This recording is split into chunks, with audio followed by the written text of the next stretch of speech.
You're listening to Heritage Radio Network.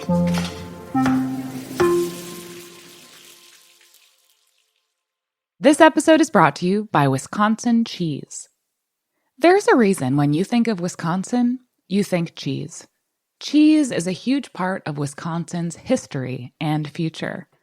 In Wisconsin, the state of cheese, the tradition of cheese-making excellence began 180 years ago, before Wisconsin was recognized as a state. Immigrants traveled to settle in this lush green hills of Wisconsin, bringing their cheese-making traditions with them. These storied skills, combined with the freshest milk available, created a cheese-making culture that is uniquely Wisconsin. Wisconsin's 1,200 cheesemakers, many of whom are third and fourth generation, continue to pass on old world traditions while adopting modern innovations in cheese-making craftsmanship. Find your next favorite cheese at wisconsincheese.com. Hi, I'm Peter Reinhardt, and welcome to Pizza Quest. We're here with Chef David Nayfeld of, Chez Fico and the Back Home Hospitality Group in San Francisco. David's coming to us from San Francisco, where his newest restaurant, I guess it's not new anymore, but the newest restaurant, Chez Fico Pizzeria, is killing it out there near the in Thrive Center and by the stadium where the Warriors play, and we're really happy to have you with us today, David. But I want to give the readers, especially the listeners who don't know you from the Bay Area, and if you're in the Bay Area and go to any games, you certainly will know Chez Fico. But if you don't, let me just give a few words of background just to kind of lead us up to this. Bay Area native David Nayfeld boasts a venerable restaurant pedigree, having worked alongside some of the most esteemed names in the industry. The value of hard work was understood at a young age for Nayfeld, taking his first job at age 13, working at a local produce market, followed by numerous kitchen positions throughout his teen years at restaurants. After graduating from the Culinary Institute of America, Nayfeld moved to San Francisco for a line cook position at Aqua. After 2 years in that role, Nayfeld received the opportunity to work with the chef of the century, Joel Robuchon, and in 2006 he joined the opening team at the chef's Las Vegas restaurant. Joel Robuchon at the Mansion at MGM Grand. While there, the restaurant earned many accolades, including 3 Michelin stars, Mobile 5 stars, and AAA 5 Diamond Awards. In other words, a pretty good start to your career, man. In 2008, with a dream of cooking in New York City, Nayfeld accepted the highly coveted senior sous chef position at 11 Madison Park, a restaurant that not only would help define him as a chef, but would change the culinary landscape of New York City.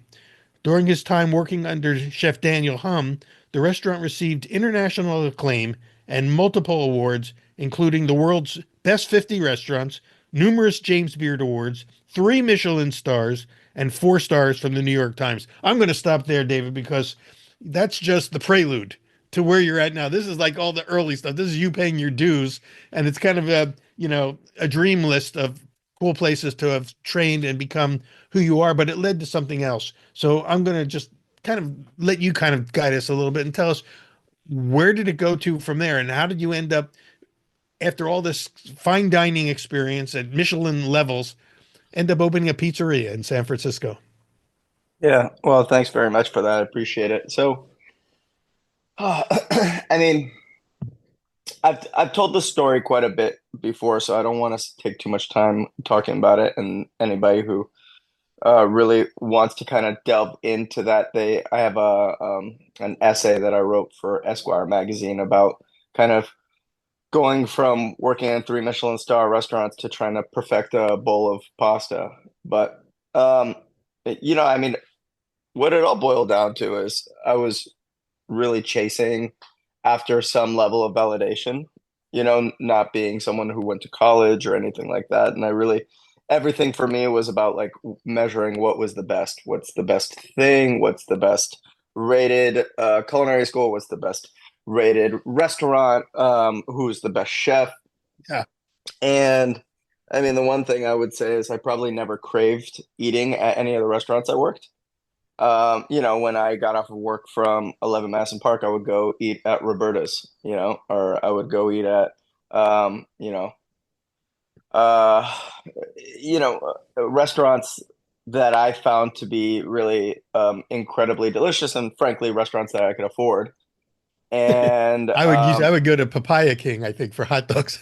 yeah, um, and I remember there was an opportunity. I worked at a restaurant called CRU in Manhattan for a short while, a little less than a year. And I got to work on the pasta station there.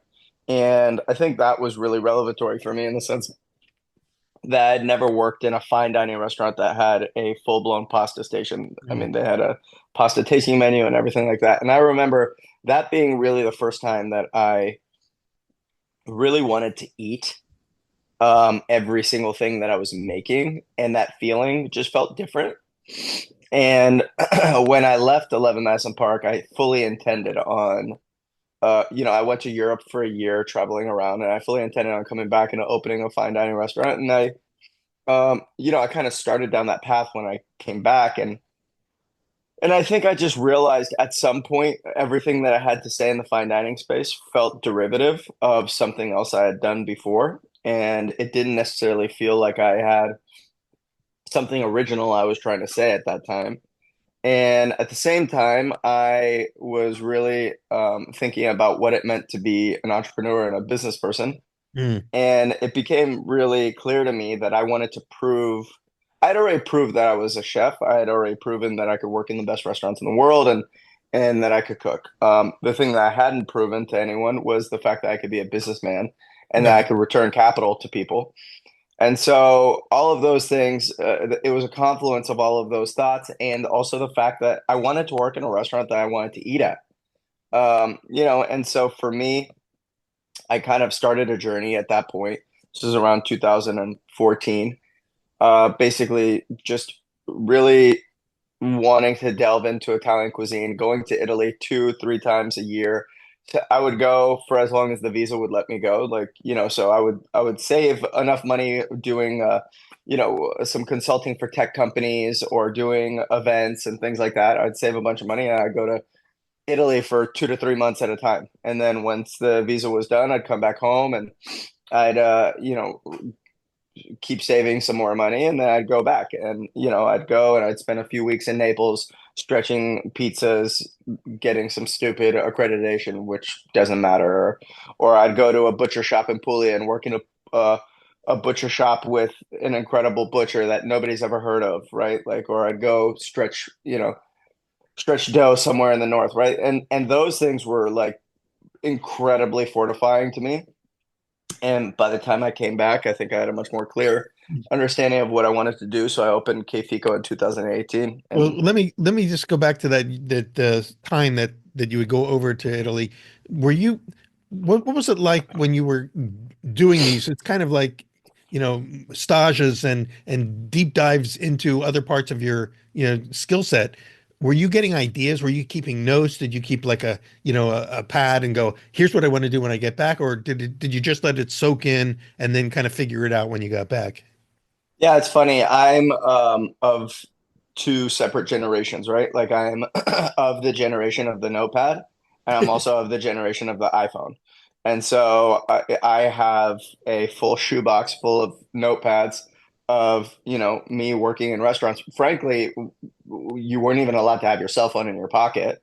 When we had flip phones, right? Right. For no distraction, you had to keep them in your locker, right? So, and everything was done on a notepad back then, and I have scribbles of every sauce and bouillon and puree that I ever had to make, and that's saved in a little kind of shoebox. And then probably around, I would say, you know yeah, obviously the iPhone came out in like 2008, something around then. Yeah. But then I don't think it was like fully accepted as like a mechanism for taking notes. I remember like people being up in arms anytime you'd pull a phone out in a kitchen, or if God forbid you were trying to take photos of someone's food. Like there's a very strange culture around it back then, because chefs felt like you were trying to steal something. Hmm. And then I think by by 2013 or 2012, I think it was fully integrated into our culture, and people understood that, like, people were taking notes on phones and things like that. So that's a kind of long way of me saying that by the time I was in Italy, all those times, I was fully taking notes on my phone. And so I probably had hundreds of notes that I would take and tens of thousands of photos. And what I would try to do is I would try to organize my photos into albums by, region or things that I wanted to remember. Yeah. I would take short videos and always try to reference those. And that was very helpful to me. And then, Well, yeah, so yeah, in terms of ideas, right? Like, I think I got thousands of ideas from traveling. The funny thing is, for me, I never wanted to take something exactly the way someone else did it and do that myself, right? Like, because also we do things with with the products we have here, right? And when we opened Fico, it was very much about finding the best products we have here, whether it's the produce, the ranches, the fish, the meat. I would say even cheeses, right? Like, we would bring in Parmigiano Reggiano, some of the best parm around the world, 36 month and all these different things. But then what we would also do is we would find hard cheesemakers here, local cheesemakers, and right. and figure out ways to use those cheeses as well. So yeah, I think we would get a lot of ideas from our travels, and then eventually, once I opened the restaurant, I would also, my partner Matt and I, we would take 2 to 4 employees to Italy with us every year, right? And that was really important for us as well. That's really nice. I would think one of the biggest challenges with all that, the notes that you took and all the experience that you have, would be kind of collating it and honing it down into, sort of editing process to come up with what you're actually going to do when you open Fico, which I know Fico didn't first open up as a pizzeria. It was a restaurant, and then later it kind of moved into the focus being on pizza. But when I look at the photos of your gallery from the website, even the pizzas themselves speak to that notion that you said of not wanting to do it like anybody else. Your pizzas, while they look Neapolitan or Neapolitan-ish, don't look like anybody else's pizzas that I've seen. They've got, I think what it was described in one of the press releases, that you developed something called the Fico style pizza, and it's got a kind of a very deeply charred cornicione. Can you talk a little bit about that, how that pizza evolved? Yeah, I mean, I think it was the reverse engineering of trying to get to a result rather than starting with some sort of format and then moving forward, right? Like, so most people will get a recipe that they like, or recipe that they've found or worked with before, whether they're, making Neapolitan pizza or a New York style of pizza, or anything else. And then what they'll do is they'll take that base and they'll add or subtract from it, right? Yeah. And so we didn't do that. What we did was we started at the product that we wanted in our minds, and we said, okay, we want something really light and airy. We want something super digestible. We want something with a very pronounced flavor profile, something that really entices people to eat the crust. Yeah. And we wanted something that had a texture to it, right? Like, not something that was overly soft, right? Like, so had a bit of croquant texture around the edges, and something that held up when you picked it up. And so we knew it wasn't going to be a fork and knife pizza, right? Like, Like true Naples. Neapolitan pizzas. Yeah. And so, we started there. And look, I think I'll say to you what I say to almost every single Italian that I meet is, the best way for you to think about what we do is, don't think of it as pizza. Think of it as some sort of bread with shit on it. Ah, And if that helps you get your mind around the fact that it's just get to a point where you can understand, I'm not trying to be something. I don't care if you call it pizza. I don't care if you call it whatever yeah. you want to call it. Yeah. To us, like, I understand that every Italian in the world would not recognize our dough formulation as pizza, right? Like, there's honey in it, for Christ's sakes. There's, it's naturally fermented. We use grains from up and down the West Coast.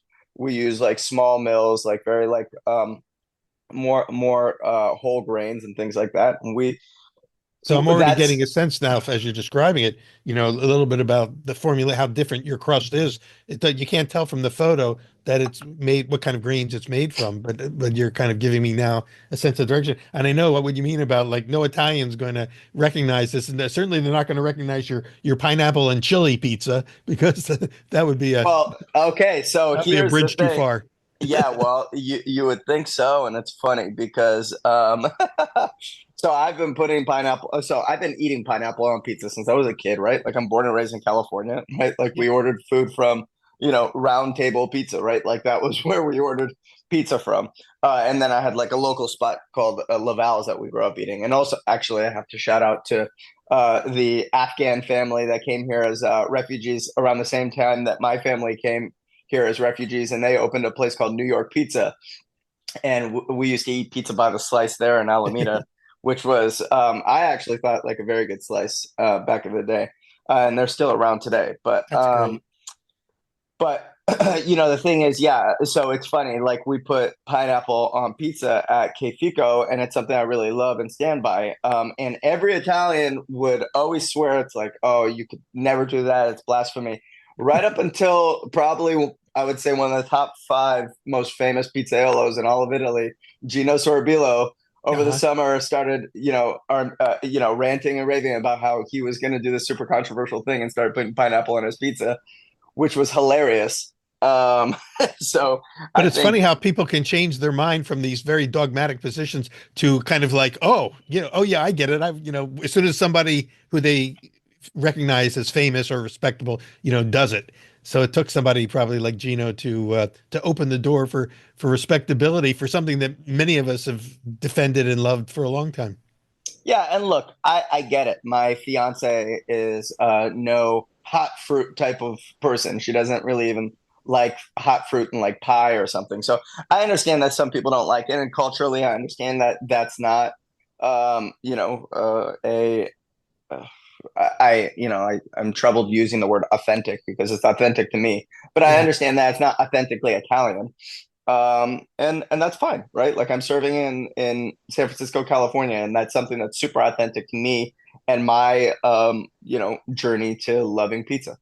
And San Francisco, what's authentic in San Francisco is really kind of an amalgam of a fusion of many different cultures cross pollinating each other and coming up with something very uniquely, you know, Cal whatever Cal this, but there's the Cal component, but then there's all these other international components as well.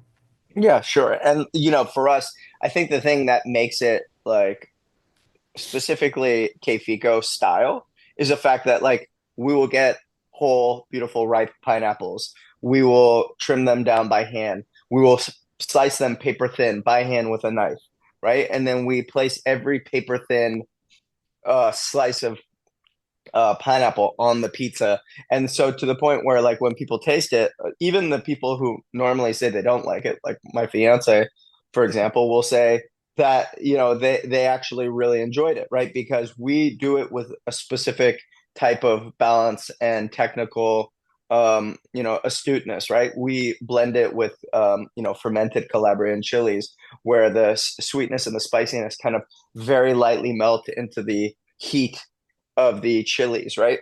And so for us, it's there's the taking the pineapple out of the can with the syrup and cutting it up and putting it on pizza, which is like I totally get, and that's the way it's been done for many years. But then there's the way that we're doing it, which Yeah. is a fresh pineapple being sliced paper thin by hand. Well, you're really bringing that fine dining expertise, into a mainstream concept like pizza or dough with something on it is how I refer to it. I try not to use the the other word, but yeah, what you said, it's bread with something on it. But taking it Well, to it's another attention level. to detail. It's attention Yeah, to that's detail, and it. that was part of like the essay that I wrote for Esquire, which is people talk about whether three Michelin star fine dining restaurants are sustainable, right? And my argument is that they're not meant to be sustainable, right? Like I don't believe like there's very, very few people who I think should ever work at a fine dining restaurant for a long, long, long period of time, whether it's 20 years or whatever. I think, what it does is it trains the next generation of chefs to go off and do whatever they want. And whether they Right. stay in fine dining and open their own and matriculate through that process, but it's training the elite chefs of our culture, right? And I think working in a 2 or 3 Michelin star restaurant is actually very beneficial to a lot of people, even if you're going to go, stretch pies afterwards. You have the attention to detail, you have the kind of understanding of systems and cleanliness and organization. We're seeing that happen across the board, that there's so many chefs who have had similar journeys to yours, not necessarily as you've had a real, like, dream team list of experiences, but many who have worked at Michelin level restaurants who are now going back. Like, we had Tandy Wilson on a few episodes back down in Nashville, and he did the same thing. He apprenticed with the best of the best, and now he's doing his food. And I think that's Right. what I'm hearing you say, if I'm getting it right, is you're doing your food, but built upon all of the training and expertise and experience that you've had up to this point. Right. And the menu itself is, pretty exciting to see. I want to talk a little bit before we run out of time about where you're located, how that location's going, because it's not the first location for Fico has a place down in the peninsula, right down near in Palo Alto area or Menlo Park. Yeah, so the first location is on Divisadero in the Western Addition, which is the very, effectively the center of San Francisco. Is that still going? Is that restaurant Yeah, still it's going? since 2018. It's been open and it's thriving. It's literally 5 blocks away from where my mom opened her office about 35 years ago. My mom lives 4 blocks from the restaurant, What's the right? cross And street there, Dave? between Fulton and McAllister. It's on Divisadero between Fulton and McAllister. And so that was Okay. the first. And then the second was in the peninsula in Menlo Park over there in a development called Springline, which is on El Camino Real. And so we have the restaurant there, and we also have a marketplace where we make a lot of our own products, whether it's like tiramisus or lasagnas or pastas or gelato and things of that nature. And you can come there and you can grab sandwiches and you can grab salads and have all sorts of things like that. And then after that, we opened the pizzeria, and the pizzeria is at Thrive City, which is Yeah, what at the is that? Chase Center. So the Chase Center is where the Golden State Warriors play basketball. They're in San Francisco. It's in the Mission Bay neighborhood of San Francisco. It overlooks the water and the Golden Gate Bridge. Or sorry, not the Golden Gate Bridge, the Bay Bridge. And we are basically in their plaza area. So you don't have to be going to a game to eat at our pizzeria. You can come there and watch. Even if there is a game going on, you can watch the game inside of our pizzeria, watch Yeah, it on that's cool. TVs. You can watch the away games. We do delivery. So it's a standalone restaurant, but it's within that plaza. I'm guessing from some of the things I've read that you're a big fan of the Golden State Warriors. Born and raised. I was born and raised walking distance from, where they played, which was most recently called Oracle. And then before that, it was just, the Coliseum, Over where in I used to Oakland. Yeah. walk. Yeah, in Oakland. I used to walk or ride my bike to go watch the A's play there and the Golden State Warriors and the Raiders. Yeah. And Yeah. when I What's was a happened to that kid, area? That area of Oakland is just devastating. All the teams are gone. oh yeah, don't get me started. Yeah. I feel Right. like That's a whole show. We'll do a whole show on yeah, that. Oakland could write a book about fumbling the bag. Yeah. And it's very sad for me, right? Because this is the area that I really grew up in. And when I got back from Europe and New York in 2013, everybody was labeling Oakland as being kind of like the next Brooklyn. And I really was super excited to see that happen. And I think that they've done such a poor job of managing the entire city, and it's very, very sad to see. It's Um, heartbreaking, really. yeah, I it mean, I really used to is. go to the Warriors games back in the Larry Bird days. I would go to the games where Chris Mullin and Larry Bird, and that era where the Warriors were always losing. Yeah, I had moved east by the time that they finally turned it around, and I know that I think you even have a drink on your menu that's called the Golden Boy, named after in honor of Steph Curry, right? yeah, exactly. Well, and I used to get my hair cut at the same place Chris Mullin used to get his haircut, which was called the Razor's Edge. in Alameda. And I used to go to the Warriors games back then as well. Like our family came, and they didn't have very much money, but we wanted to participate in, American culture and things like that. So my dad, the year that they were playing from San Jose when they had to refurbish, the Coliseum, they had won 17 games the entire season, and my Yeah. dad got us, season tickets for me, my brother, and my dad. So we would drive an hour and 20 Wow. minutes out of the way to go watch them lose every game. But it was Yeah. like the most incredible experience of, my childhood. It was a lot of fun sitting there watching the games, and you learn what it is to be a real fan, which That's is right. like you stick with a team whether they're losing or winning, and then eventually you get to be a part of them winning. Well, I'm going through that right now in Charlotte, North Carolina, where every one of our teams, including our basketball team and the football team, are in that phase that you were describing. That you stood by them, you stood by your team when they were there, and now you got your payoff because the Warriors have been phenomenal the last 10 or 12 years. Yeah, they've been great. You guys have some pieces to put together there. I feel like Charlotte's basketball team, you have some good talent there. Hopefully If they're they able to can make stay it work. healthy. They Yeah. got to stay healthy, as we know. But that's a whole, again, I'd love to do a whole sports show with you since you love sports as much as I do. But I want to, before we run out of time again, I want to, uh, you know, uh, kind of open up our listeners to the menu a little bit. First of all, this pizza, let's go back to the pizza. You talk about kind of, it consists of a blend of grains, and without divulging any sort of trade secrets, can you talk a little bit about what kind of flour are you using in there? And I know it's also a naturally leavened or sourdough leavened crust, which is, again, a coming thing. It's a growing thing nationwide, but it's still relatively new for most areas. Yeah, I mean, look, I don't think we're doing anything groundbreaking, right? Like we're using hard wheat flours. We're just using them from local, like mills that are, quasi local to us. One is up in Washington with Karen Springs, and the other one Oh, is in yeah. Utah with Central milling. no, yeah, with central milling, exactly. And so we take a blend of those flours, and to get the desired texture and flavor that we're looking for. We do, kind of, we don't do a super overly hydrated dough, right? Like, and I think a lot of people look at our dough and they expect it to be, hydrated at like, 70, 80%, Yeah, which is yeah. like, obviously like one of the more kind of like trend forward things. And I love the super hydrated stuff. That wasn't what we landed on. And that's not, we landed on a hydration in the 50s, which we Wow. felt was good for us with our natural hydration and everything like that. But you said you also add honey and do you add oil to the dough as well?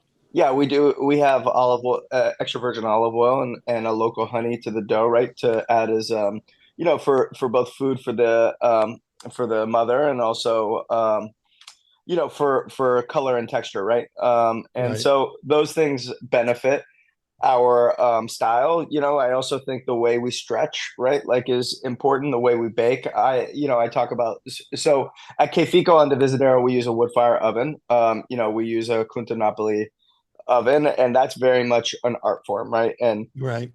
I think teaching young pizzaiolos what it means to use the oven. It's not just start a fire and throw your pizza in, rotate it and pull it out, right? Like getting them to understand the different cooking elements of the induction part of the oven, the convection part of the oven, and the radiant part of the oven. Like explaining to them the different heat sources and how do you control those things at different times of the night when Yeah. you're getting super busy. How do you keep them Hmm. from depleting too much? Explaining that to them is it's very much an art form, right? And Yeah. And you've got to hire some coachable employees to be able to, work with them to get them there.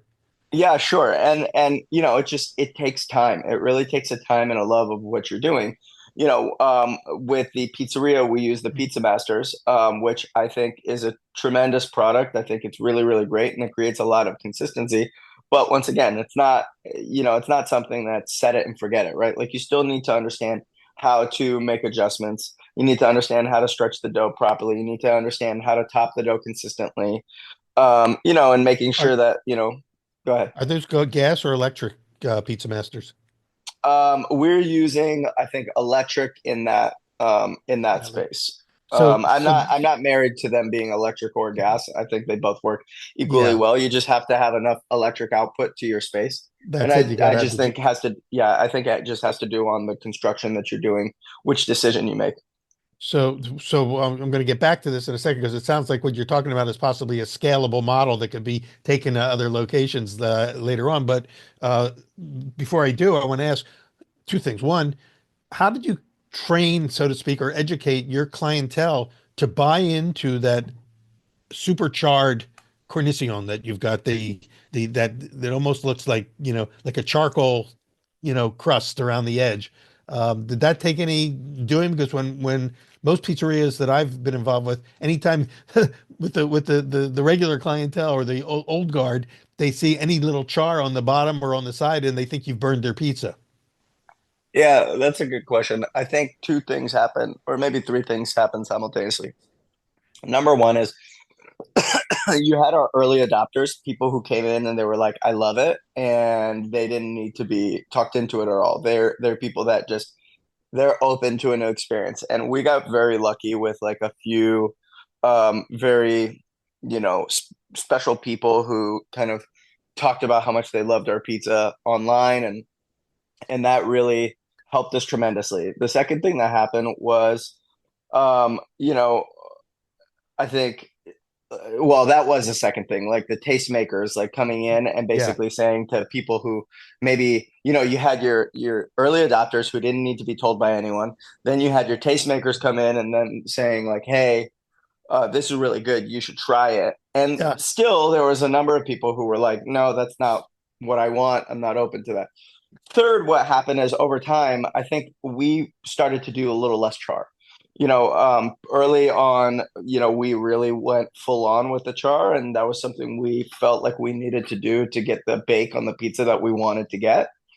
And I think eventually, as we became better technicians and better craftspeople, we understood that we could get the full bake on the pizza without getting as much char, and that was a part of that art form of learning how to work yeah, the oven properly and all of those things. And I think we became a slightly less charred. I think we still serve a charred pizza, right? And that's part of the flavor profile, but it's just a little bit less charred. So we came a little bit more to the center. I think people who were dubious about it, like came a little bit more to the center, and we came up with a product over the years that I think people ended up being willing to give a shot to. yeah. And You won them over.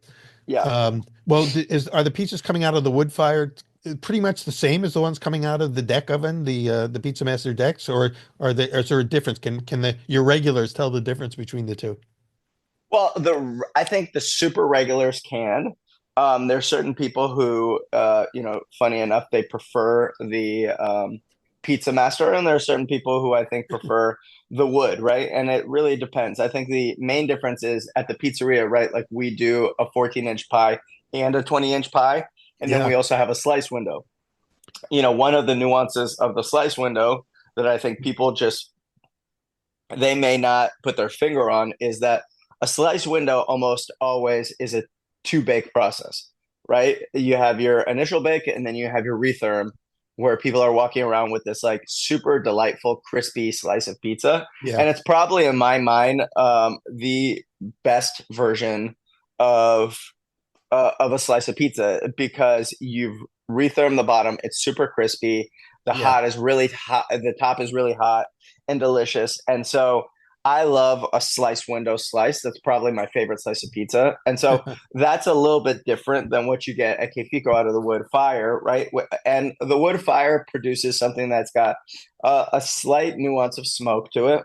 Yeah, But the truth is, I think both are tremendous. And I think it all boils down to the dough, right? I think if you're doing an excellent dough with a lot of forethought into it and really a lot of, you know, a lot of quality products and a quality process, yeah. I think you can make an extraordinary pizza out of wood fire or out of the, out of a deck oven. That I think you've nailed it because it's really, it comes back to the artisanship and the people that you're training to produce it. If they know what they're doing, they could make it work. I mean, you could give them, you could give them a little kettle to make their pizzas in, and it'll still come out great if they know what they're doing. Right. Um, you're also pulling your own cheese there too, right? Yeah, so we make our own fresh mozzarella, which, for me was by virtue of the fact that like even the best fresh mozzarella uh, from Italy, from Campania, I think is amazing, but you're always getting it a few days. Right. Even the freshest one, like, and that you're getting right away, you're getting a few days done, right? And I found that doing something that day, if you can control the brine, if you can control the flavor profile, you can control the temperature and the stretch, you can make something that ultimately maybe you feel more happy with.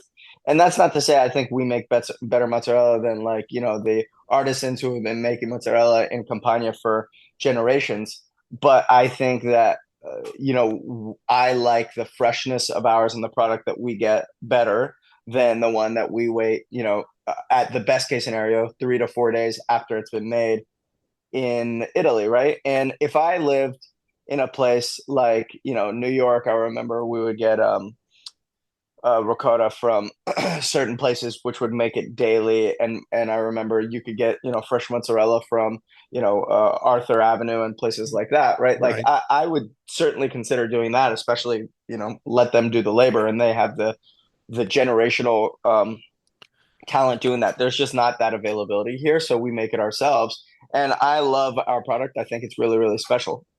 Do you make it, like out there in an open kitchen where the public can actually watch you pulling it, or is that something you do before you open the doors? So if you come to the Visadero, you'll see us stretching um, mozzarella all throughout service. Whereas in the pizzeria, it's a little bit more it's faster paced, right? Like when there's a game day, right? Like we could be doing, 400 to 500 people Yeah. a day, right? Like we have to stretch that before service. Do you have a favored curd, cheese curd that you buy that gives you the best product, and or are you ecumenical in that regard? Yeah, look, so we've done it with like three or four different ones. I don't want to say favorite because look, like it's about consistency and it's about how often can you get something. I'm sure there's a super artisan product near me or around here that I can get that I maybe would like somewhat more because of the origin story and things like that. The truth really becomes this: is once you put it in a brine, you're seasoning it the way you want it. You're Yeah. stretching it at the temperature that you want it to be stretched for, as long as you want it to be stretched.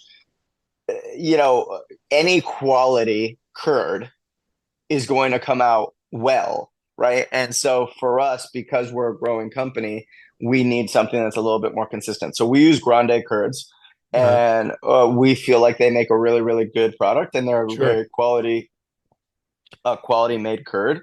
Um, but that's not to say that there's not something more artisan around us. It's just every time that there are certain aspects of our business that are as artisan as you can Yeah. possibly get. It's like, hey, here's my one guy who grows 37 of these things every year, and that's all you get, and you get that and you use it and it's done, right? There are certain elements of our business that cannot allow for that, right? Because we have to have mozzarella we have to have it every day. Right. Well, it's cool that you've, are also training your people, on how to pull mozzarella. It's another skill that, kind of anyone who's coming to work for you is going to list on their resume 10 years from now that, this is part of their formation, the same way that you can list 11 Madison Park as part of your formation. Um, and so the more skills that you can give them, the better, it sounds like to me. So I'm pretty excited about that. But I also noticed that you're doing more than just pizza. You're doing sandwiches at the restaurants as well, right? Is that a only a daytime thing, or is that an all day thing? So at the pizzeria, we do sandwiches, and also at the Il Mercato in Menlo Park. So those are both lunchtime things at the pizzeria. We do the sandwiches at night as well. And so we do them for delivery. We also do them to eat in. We use a mixture of bread that we make our own focaccia, which we've become kind of famous for. Oh, Making our own focaccia in pan loaves, which sorry, not pan loaves, sheet tray loaves, uh, which people have really kind of started to identify us for. Even other markets have been calling us to carry our focaccia, and it's been selling out daily. And something that we feel very, very proud about. And then also we've partnered with probably one of the most iconic bakeries in the country, and certainly the most iconic bakery here, which is Acme Acme, yeah, the great bread, bread. great bread. Yeah, and so we've been using them for our like kind of more sub style sandwiches. And we feel really proud about that partnership because Acme has been a legend in this area, and they continue to make some of the Uh, best bread I've had. You grew up with Acme bread. I mean, they when you were a kid when they were just starting, and I've always been in love with their bread.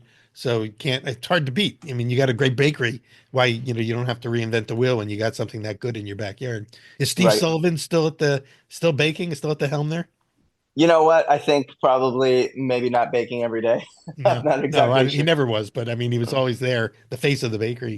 Yeah, I mean, it is legendary. It's a legendary bakery, and I think they've done an amazing job of helping to elevate, launch the artisan bread movement. Really, they were one of the key bakeries. I think that at the heart of that, just like, in the 10 years later, the artisan pizzerias, sort of followed suit by yeah, doing and the we're things very that they lucky learned. here in San Francisco. We have some of the best bakers here. We have Josie Bread. We have Jane Bakery. We have there's a lot of Yeah, really really incredible bakers here. I think for us, Acme, its consistency and quality is incredible, and also they're at a specific size which we feel comfortable we can continue to grow with.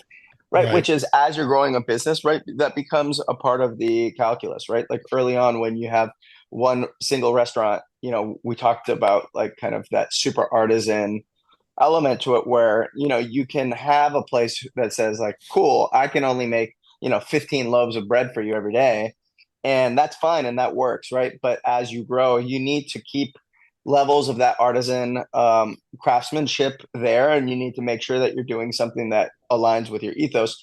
But you also have to be able to grow to a size and keep that consistency because a chef of mine, we kind of used to joke about it, and his English was a little, still in progress at that time. But he used to say, if something is so good that when you do it, it's not good, it makes it not good. Which you're like, what? What does that mean? Yeah, what But is like, it? Yeah, what he really meant was, if something is so technically challenging, or if something's so artisan that once you start to make it at scale for service, that it yeah, becomes not good anymore. It doesn't yeah, matter how good it was when you did the one, right? You needed to be able to make 100, right? And if you exactly. couldn't Yeah. make 100 perfect, then it's not good anymore. It didn't matter how good it was. So it Well, was, it's something that always stuck with us. Well, that's it, and so I'm kind of going to come back to this idea of scalable because the model that you've created there, especially at the Thrive Center, which includes, in addition, we didn't even talk about the fact that you're doing chicken wings there, you're doing homemade gelato, soft serve ice cream, you're doing some really great appetizers, fried cheese and rice balls, and stuffed olives with sausage. I mean, there's so many cool things going on there. Do you foresee this as being a scalable concept that you could take to other locations, and is that part of the game plan? Yeah, it definitely is a part of the game plan. For us, it's making sure that we get one right first, and that Yeah. I think there's brands that I think have scaled things without compromise, right? I'm from here in California. I've been eating In-N-Out burgers since I was a little kid, right? I've I can tell you that in my, almost 40-year kind of career of eating In-N-Out burger, I've had one disappointing experience in my entire life, to which I sent them an email about privately, and they basically they rectified it in like the span of 24 hours in a way that like I've never seen another brand do it, right? Like Right. and that is a part of like their allure. But every single time I've ever had a burger from there, it's been absolutely spot on. It's been the Yeah, same they burger nail it. every single time. They nail it. And so I think that there's brands out there that are capable of scaling and capable of scaling very well, keeping their ethos intact. And for us, it's about finding what that journey is and finding out what that pathway is and making sure that we're able to provide a product that we really feel proud about every time that we grow, right? Like Yeah. growing to two, two to four, four to eight. Well, I think you're right. You got to get the first one just right and dialed in, and then take it slow and easy. I mean, there's people now that, and the slice shop concept is exploding nationwide, and a couple, brands are they're either building on their brand or they're diluting their brand because they're either doing it right or they're not doing it right. And you've got something here that is going to be very distinctively yours, and I want to congratulate you on that. The what you're doing is both of a type, and yet at the same time, it's unique and wonderful. So, David, I really, want to thank you for everything that you're doing. I want to make sure that our listeners know that they can follow up on this. If you want, check out the website at www.chef. Well, it looks like it's spelled chef eco, but it's actually Shea, or you pronounce it K Fico, Chefico Pizzeria, kficopizzeria.com. You get to see the whole menu, you get to see some photos, all these things we're talking about here. Maybe you take a look at the photos so you get a sense of what this distinctive Kfico pizza looks like, and also, kind of look at the menu and get excited, because I would be. And if I was back in San Francisco right now, I'd be trying to get a ticket. Hey, can you get me tickets to the Golden State Warriors? Because I'd love to see, even though they're not having a great season, I think that they're going to turn it around, and I'd love to see them. They're not doing too badly, actually. They're doing fairly well. I do want to tell you that probably the best way to see like what we're working on is like we do a lot of storytelling via Instagram. So if you were Ah, to follow our Instagram, both the Kfico account and the Kfico Pizzeria account, and then I have my own account, which is David Mayfeld. at David We do a Nathan. lot of we do a lot of storytelling around our dough, our cheese, the different Oh, processes, and the things like that. And then also you hear about cool things that we are doing. Right, like a month ago, we brought Chris Bianco to do a collaboration. So you'll hear about those things first, excellent. and we're Well, gonna bring I'll other definitely, pizzaiolos yeah, as I'll well. definitely follow you, and advise all you who are listening, follow on Instagram. Sounds like a great way to stay up with the story. And David, congratulations. I love the journey that you've been on, and how you've, kind of used each stage of that journey as a springboard to the next stage. And you still got a long way to go. I can't wait to see how it all unfolds for you as over the next couple of years. Thank you, Peter. I really appreciate you having me. All right, guys, and thank you all for joining us on Pizza Quest. Please come back again every week. We got some really interesting people this year, and today is one of them, Chef David Nayfeld. And again, follow him on Instagram. Go to the website, and come back here to pizzaquest.com. Bye bye. Pizza Quest with Peter Reinhardt is powered by Simplecast. Thanks for listening to Heritage Radio Network, food radio supported by you. Keep in touch at heritageradionetwork.org/subscribe.